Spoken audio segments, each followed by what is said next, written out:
To start, remove the air supply line and follow the pressure relief procedure in the manual.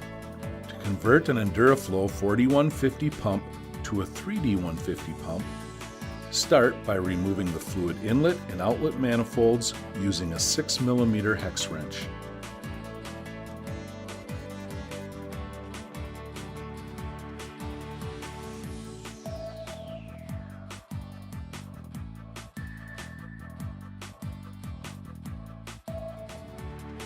Once the manifolds have been removed, you can then remove the 2 inlet and the 2 outlet check valve cartridges.